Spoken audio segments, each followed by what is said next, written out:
ఓం శక్తి భక్తి ఛానల్కు స్వాగతం సుస్వాగతం. ఈరోజు వీడియోలో పెనుమూడి వద్ద ఉధృతంగా ప్రవహిస్తున్నటువంటి కృష్ణానదిని చూద్దామండి. పెనుమూడి వద్ద కృష్ణానది చాలా ఉధృతంగా ప్రవహిస్తూ ఉంది.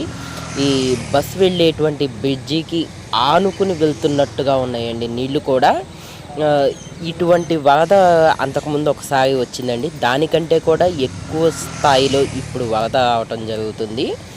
అందువల్ల కొల్లూరు మండలంలో లంక గ్రామాలకు దగ్గరలో కరకట్ట గండి పడటం జరిగిందండి. అదేవిధంగా రేపల్లె మండలం రావి అనంతారం వద్ద కృష్ణా కరకట్టకు గండి ఏర్పడింది. దీంతో లంక గ్రామాలన్నీ కూడా నీటిలో మునిగిపోయి జలదిగ్బంధంలో ఉన్నాయండి. దీంతో ప్రజలందరూ కూడా చాలా అప్రమత్తంగా ఉండాలి అని అధికారులు అందరికీ కూడా తెలియజేయటం జరుగుతుంది. కావున ఎవరు కూడా చేపల వేటకు ఈతల వేయటానికి ఎవరు కూడా దయచేసి వెళ్ళొద్దు అని నేను కూడా వాళ్ళకి హితవు చేస్తున్నానండి.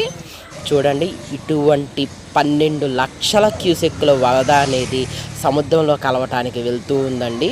అసలు ఒక సముద్రము వెళ్తున్నట్టుగానే వెళ్తుందండి కృష్ణానది.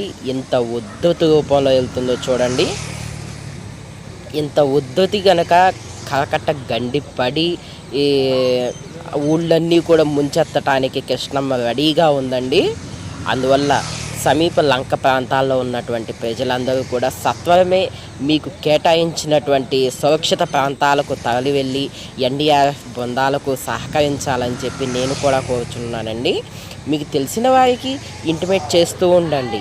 ఇంటిమేట్ చేస్తూ ఉంటే కనుక మీకు త్వరగా గవర్నమెంట్ అనేది మీకు సహాయం చేయటం జరుగుతుంది.